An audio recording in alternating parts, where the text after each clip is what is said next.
34 weeks. That feels so wild to say. It was a really, really beautiful week. I spent quite a bit of time that week on a grief retreat with some very beautiful women that have helped carry me through my first year of grief. And we all got to meet in person for the first time. It was just absolutely incredible, having a lot of really deep and real conversations with women who unfortunately get my story and I get their story, and just sacred sisterhood at its core. So holy, so divinely aligned. I thank God for these women every day.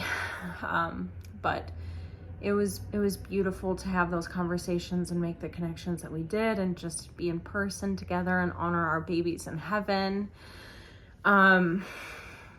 What's so beautiful is that we went swimming in the river one day, and I knew that we would be going swimming in that river at some point during the trip. And I was like, it would be really great to get baptized.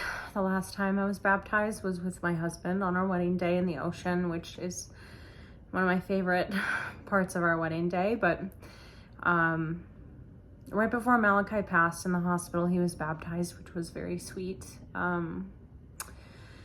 But, obviously not what we wanted to do for a baptism with him down the road.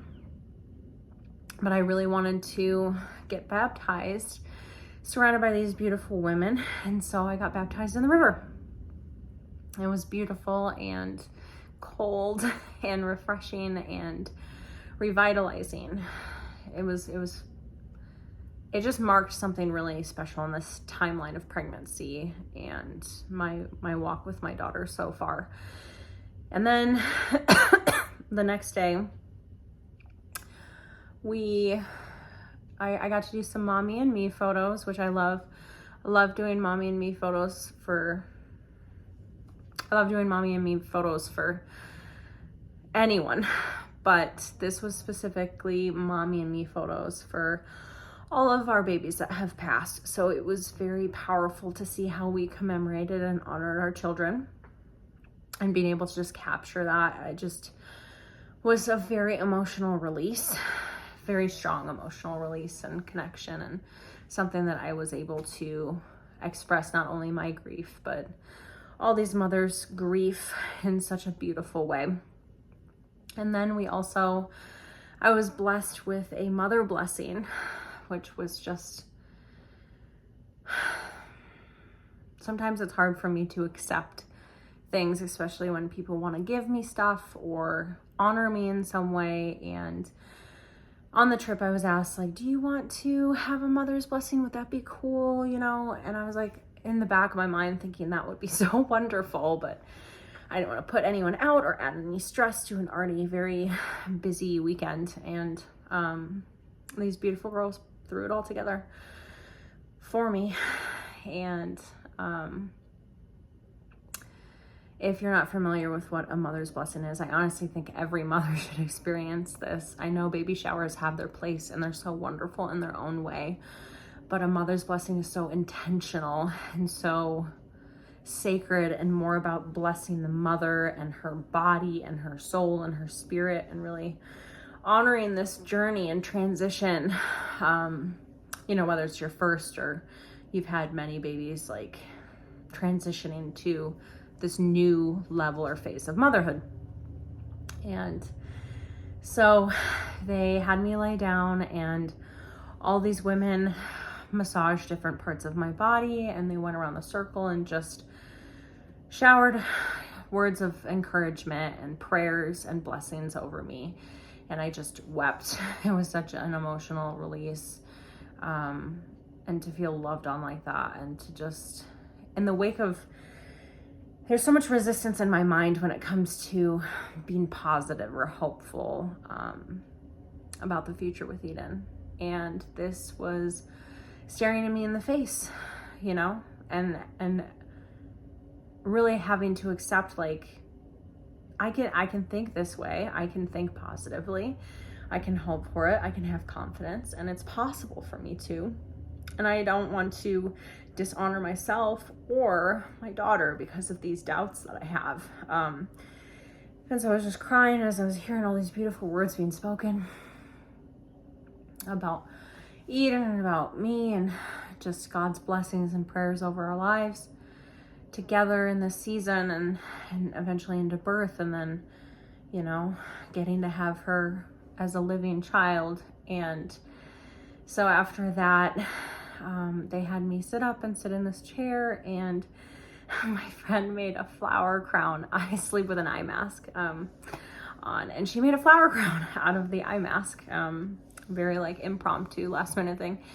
And I just felt so beautiful wearing that. And then they took a big bowl, and there was a bunch of aromatherapy in the air too, but they also had a big bowl full of warm water, and they poured like a whole bouquet's worth of flowers in there to put my feet in and soak.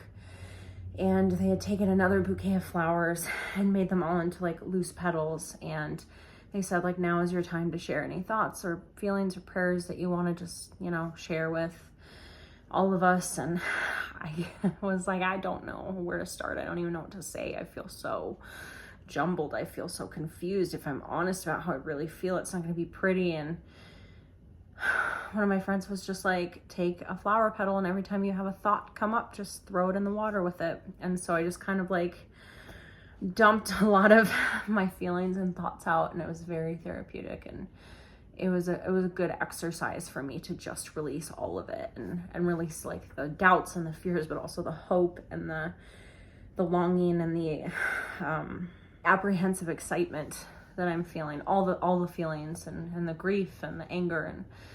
And what's beautiful is that these flowers, we all received our own bouquet when we arrived at the Airbnb, where our friend lives nearby, and we stayed at an Airbnb, and a lost friend in the area that my friend knows grows a garden for her daughter Emily, who passed away, and she calls it Emily's Eden.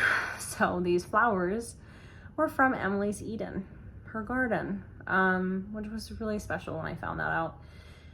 And yeah, so after that, they all put their hands on me and prayed over me, and it was a beautiful and very powerful prayer, and it was so peaceful. And then we all took some yarn and wrapped little string around us and tied it into a bracelet, and we all keep it on until I give birth. So it was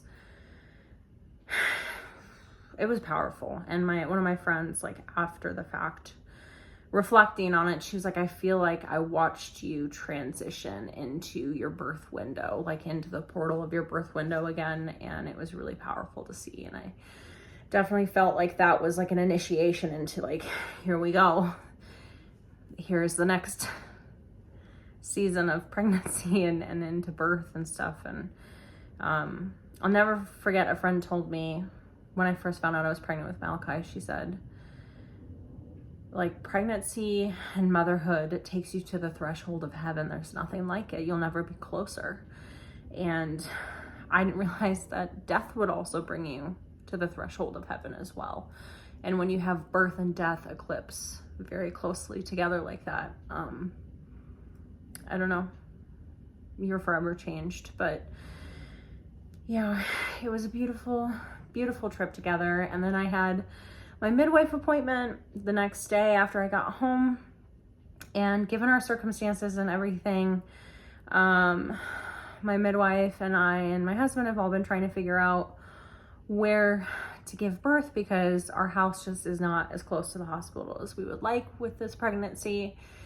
And out of nowhere, a month or two ago, one of my midwife's friends offered up her home to have us give birth in. And so that is what we are going to do. She lives very close to a hospital nearby. And my midwife was like, do you want to go check out the house? Like, and just see if this is even a possibility for you. Can you imagine yourself in it? And we walked through there, my husband and I together, and with our other midwives, and just felt so much peace walking in there. And the woman is a very strong believer and a very open-hearted servant kind of woman, and just opened her house to us so completely. And it's crazy. It's just a crazy blessing, a God thing, you know, that he's doing for us. But that felt like such a heavy thing on us to try and figure out where to be that was comfortable for all of us. I'm sure a lot of people are like, well, why don't you just give birth in the hospital? And I have nothing against the hospital. I just don't. After everything that we went through with Malachi, and there's some stuff that my husband went through post-loss with Malachi where we were frequenting the hospital, I do not feel safe there. It's very traumatizing. It's very triggering. And I definitely considered it right after we lost Malachi. When we were thinking about conceiving again, I was like weighing out all my options and trying to see if like anything felt realistic to me. And like, if things are obviously bad enough, I will transfer to the hospital, but it's not my first place to go. Every woman should birth where they feel safest, and I do not feel safest in a hospital. And not everyone will agree with that statement, but birth is very physiological and mental, and it comes out in the physical depending on where your mental state is and where your heart is. And I feel safest in a safe environment at home.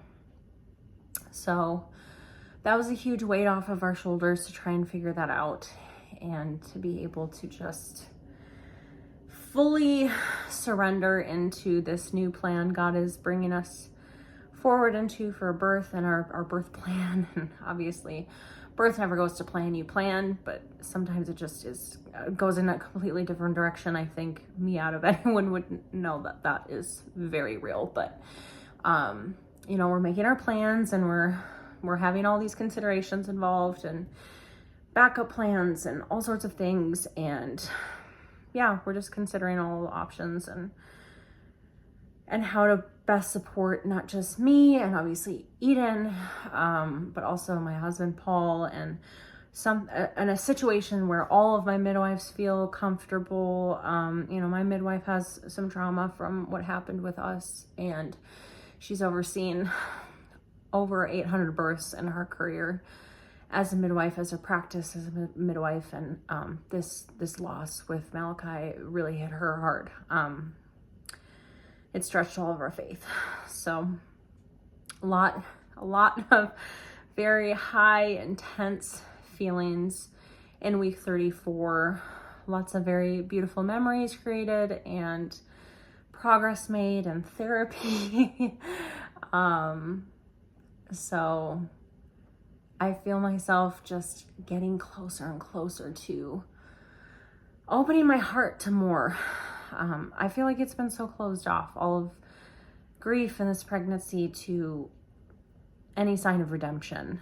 I think because in my heart, I know that like full redemption won't happen this side of heaven. I can't get Malachi back here on earth. I will go to him when my time is over here. And that's all you want redeemed, is like you want your baby back. And when you can't have that, God can obviously do something with the bad thing that happens. He can redeem it in a different way. And I think I've been so closed off to just the thought of any redemption at all. And of course, like having a child, having a living child is so redeeming in its own way. And I would just,